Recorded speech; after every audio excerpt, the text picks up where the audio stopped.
Andor Season 2 is finally here. This is easily my most anticipated Star Wars series returning. I had only watched Season 1 once, up until a few weeks ago where I did a full rewatch within the space of 3 or 4 days, and my goodness, it's still my favorite Star Wars show they've probably ever created. And I know this is one of the things that gets said about Andor commonly, but I truly do believe it exists as a good show outside of it being just a Star Wars show. Rogue One for me is still the best and most interesting movie that Disney have made in their era of owning the Star Wars license, the Star Wars franchise. And for me, that continues on with the work of Tony Gilroy in Andor Season 1 and now 2. Today, I'm going to give my overview of the first 3 episodes of Season 2. Yes, this will likely contain spoilers, so if you haven't seen it yet, probably don't watch this. But already in 3 episodes, it feels like so much has happened, and I am so gripped right from the start. Hey everyone, it's Andrew. It feels like there's so much depth and complexity to Andor, so much nuance, and a commentary behind almost every line of dialogue that's being said. Rewatching Season 1, what really stood out to me was how almost every single line is there for a purpose, whether it's character development, driving the narrative forward, or commenting on the politics of the Star Wars world, or of our world. But already from the start, it feels like Season 2 is taking a bit of a different direction, especially with Andor's character. Season 1 was basically about him becoming a rebel, learning why he had to fight for the cause. A 12-episode call to action. But in Season 2, Andor is a well-established rebel. And right from the opening scene, he's undercover on a rebel mission performing rebel activities. Now also similarly, like in Season 1, there are multiple arcs to Andor Season 2, with each going for 3 episodes. So 1, 2, and 3 are one entire arc, and then there's going to be a time jump, 1 year will pass, and we'll see where the characters are at from there. And in that sense, I felt that, yes, the first episode, even though delivered on so much and gave us so much content, it still felt like it left me wanting so much more, which is exactly the same way I felt with Andor Season 1. The difference here, though, is while Andor in Season 1 was mostly just looking out for his family, for his friends, and for himself, in Season 2, he is well indoctrinated into the ideas of the rebellion, giving the pep talk to this worker at the Sinar testing facility and reassuring her that she's fighting for something so much bigger, that it's all going to be worth it. He believes strongly in these ideas. Also, so cool that we're actually getting to see Sinar. Sinar Fleet Systems are the developers of starships like the TIE Fighters. So cool that we're actually getting to see this location and this part of Star Wars. Now, I think what Season 2 is already also showing us is the struggle. Andor is just made to struggle. Poor Cassian, man, I feel so sorry for him. Every time you think he's getting ahead and you think he's getting somewhere, he just gets beaten down over and over again. I think it's especially upsetting that this keeps happening to him, considering we all know his fate. We all know he's destined to perish in Rogue One on the beach of Scarif. But seeing him be oppressed by these rebel groups who are basically on the same side as him is so frustrating. Also, just gotta say, Saw Gerrera, even though he is radical in his ideas and his way of rebelling, let's say, he was right about the other rebel groups, saying they are lost in Season 1. I am the only one with clarity of purpose. These rebels that capture Andor, having lost their leader, turn on one another within a matter of minutes and are completely unable to organize themselves in any competent way. But I guess this also ties into something Luthen said in Season 1 about how small groups of rebels will begin to spawn across the galaxy, that they need to be oppressed to eventually come together and rise up. Also gotta say, really cool that we got to see the TIE Avenger in action, which is the ship that Andor steals. This is basically a version of the TIE Advanced, which checks out with broader Star Wars legends that is different to fly from any other TIE fighter, which is what Andor was complaining about. This is not the ship he was taught to fly. Pretty sweet also seeing how the cockpit works and how basically the HUD is kind of like an AR thing that Cassian uses to aim and shoot at targets. Also interesting because this is an experimental TIE Advanced. You can clearly see it's much more advanced than the TIE fighters we see a few years later in the Star Wars timeline in A New Hope, during the attack on the Death Star. Now, I really did not expect to see Director Krennic in Episode 1, and I love the way he's introduced. The camera slowly moving over the table, revealing the other Imperials, Krennic standing at the end, giving them a talk. I feel like every time Director Krennic is on screen, you feel his presence. He speaks slowly, as if he is calm, as if he is cunning, but also with an undertone of anger. Like at any second, he could just start raging at you. Deploy the garrison! But I love his portrayal by Ben Mendelsohn, such a good actor. And I think the perfect casting, so good in Rogue One, obviously, and now so cool that we get to see a new iteration of the character here in season 2. Also interesting that he's specifically requested Dedra to be involved here. You're here at my request. And here during this scene, they're discussing Gorman. The Imperials in this room are the only ones aware, or the ones who Director Krennic, who is being directed by Emperor Palpatine specifically, about mining resources which are set to give the Empire, and I quote, unlimited power. Access to stable, unlimited power. I can't believe he said the line. So clearly that's all Palpatine has wanted all along.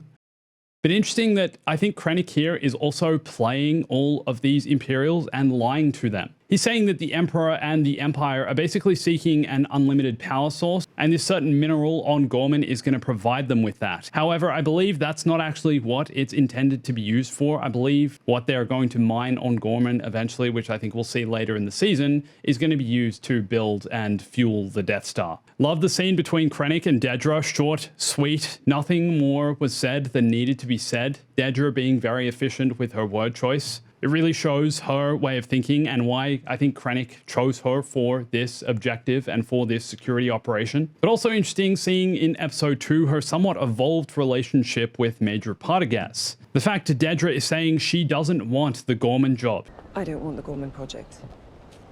I've thought it through all night. She wants to remain on Axel, which is the operation searching for Andor and searching for Luthen and shutting down the rebel operation they're creating. However, Partagaz convinces her that it's a gift, that she should listen to Director Krennic. Now, speaking of Dedra's relationships, oh my goodness, she's together with Syril, which I think we all kind of saw coming, but we don't know what to feel when we see it. It might be the most hilarious, most cringeworthy thing. I don't think I've ever laughed more in a Star Wars scene than I did during their interactions in episode 3. I feel like so many memes are going to come out of this. First of all, Cyril's mum coming over, and then Syril has to leave the room and he like flops on the bed. I never thought that Andor, which is arguably the most serious Star Wars show they've made so far, was also going to make me laugh the hardest. It's something so painful to watch about Syril and Dedra together, but somehow we still want them to be together. And we see also the weird power dynamic here that Dedra is convincing Cyril's mum that, well, not even convincing, basically ordering his mum. Syril will visit, Syril will call her, but she needs to start treating Syril with more respect and stop bringing up Uncle Harlow. For goodness sake, stop talking about Uncle Harlow. But it's also interesting in the way that Dedra has respect for Syril and how that's seemingly grown. She's clearly the one with the power in this relationship, but she's still looking out for him, which I appreciate. This game ends now. You want Syril in your life, you will think before you speak. Also, just gotta say, Cyril's mum dropping the food all over the table and stuff as well. It's so chaotic and so amazingly awful. That's the way I'm going to put it. There's so much to unpack here, man. I haven't even yet mentioned everything that's happening on Chandrila, the Mon Mothma estate. My goodness, this place is magnificent, which makes me want to just take a moment to appreciate and point out this show's production design and costume design. This show is visually stunning. Every location feels unique, feels real, feels lived in, and shows the disparity in the types of characters we're looking at. Every scene Mon Mothma is in, she looks amazing. The shots of her and her locations literally look like money, which is the complete opposite to the cast from Ferrix, who have now moved on to the planet Mina Rao, and we see how they live. They're communal, but also poor, basically farmers, mechanics living off the land. It's really humbling.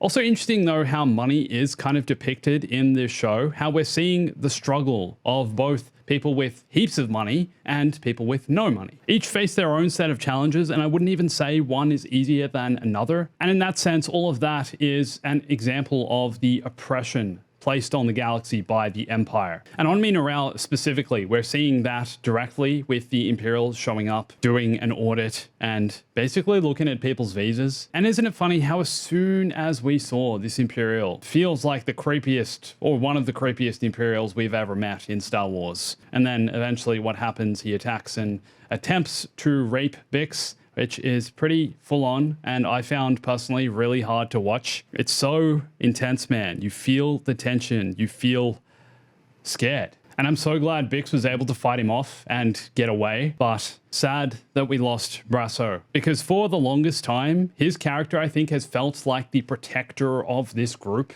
Like, he shows up when this Imperial's here and kind of just, you know, puts that buffer between Bix and the creepy Imperial. And he did this so many times in season 1 as well. He's that big, strong rock that everyone respects, that everyone relies on, that is just always there. He's like the friend that's always there for you. And man, I kind of knew we were going to lose him at some point, but I didn't think it would be this early. R.I.P. Brasso. We'll miss you, man. But getting back to Chandrila, I love how the show has developed these wedding rituals for a Chandrilan wedding. I'm not sure if this is something that existed in Star Wars Legends outside of Andor, or if this is something they've specifically created for this. But I really love the show is taking us through multiple days, showing us what it takes to get married in this culture, and that they're following all these rituals and traditions. I think it's really well crafted. Also, a few huge surprises to me. First of all, I didn't know Luthen, or I didn't expect Luthen to have a relationship and be buddies or friends or whatever you want to call it with Davo Skulden. This is Luthen Rail, everybody. So maybe there's more to the gangster Davo. Davo, what's up, bro? Such a funny name. Oh yeah, it's Davo, mate. But clearly there's more to him than we initially thought. Perhaps Luthen is getting money off of him to fund the rebellion, or they have some kind of relationship where each keep their mouths shut. Perhaps Luthen is playing Davo Skulden. Who knows? We'll find out. But I also did not expect Tay Kolma to, in some way, betray Mon Mothma. I understand his reasons and motivations for doing so, but I also just thought he was such a likable character with the way he was portrayed in season 1, that Mon Mothma trusted him entirely, and because of how things have transpired, the books have been cleaned, Mon Mothma and her record are clean, which is why she initially asked him for help in season 1, but Tay Kolma has suffered because of this and lost seemingly a lot of money because of rebel activity and his investments, and now is indicating to Mon Mothma that he wants to be compensated for his vulnerability. Interesting also that he seems to be talking to Davo Skulden about this, that Davo could be the one to compensate him. And I found it so fascinating seeing Mon Mothma's denial that he would ever betray her, that he would ever look for money elsewhere, and that they couldn't sort it out between them, that he was even considering other options. Luthen obviously warns her about this from the start and says, hey, we need to do something about this guy. And I think the ending of Mon Mothma and Luthen's conversation is some of the best dialogue ever written in Star Wars. Man, it fully hit me. You know the number. We'll be vulnerable forever. You need to be protected. I'm not sure what you're saying. How nice for you. Oh, it's so good. Man, this show just does such a great job of showing and not telling us. Obviously, this is Luthen indicating that he's going to kill Tay Kolma, but man, the way it's said, the way it's portrayed, the way it's, I guess, revealed to us. This one specifically hit me so hard. And this goes back to Luthen's monologue from season 1, where he says, I'll do whatever it takes. So what do I sacrifice? Everything! Another character who it's been hinted at that we're going to see developed more in season 2 is Perrin, Mon Mothma's husband. I also thought interesting seeing him in season 1, and it also seemed like there was more to him than we saw, but it's been said by Tony Gilroy that he's going to be given a chance to explain himself in season 2. I'm not sure if that's more of outside of the monologue he gets here. This might be his moment. That he knows life is hard, that he knows it's confusing, and he doesn't really know what his wife is up to. He accuses her of having an affair with Tay Kolma in this 3-episode arc, but then when giving the wedding speech to his daughter, he speaks of appreciating the small moments in life, the joys, the things that are hard to find. But search out these treasures. A moment of pleasing sensation. What I thought was so powerful was Mon Mothma's conversation she has with her daughter Leda, almost trying to convince her to not get married, that she doesn't have to go through with any of this, but Leda is completely in denial about that, or just completely has a different way of thinking. It's funny how she replies. It's very teenage-like of her, but also somehow super sophisticated, in the way that Mon Mothma says when she was getting married, her mother was drunk, and then the conversation ends with Leda saying, I wish you were drunk. And then they proceed with the wedding ceremony. Now, one other thing I think this show does so well is visual language and its use of color. For example, all of the Imperials are almost always dressed in very plain colors, whether it be black, white, or grey, and also are seen in very sterile looking environments. The best example of this, I think, is Dedra and Syril's apartment. We see nothing but white, slate, clean walls. It's boring, it's stark, it's cold, and seemingly in a way unwelcoming.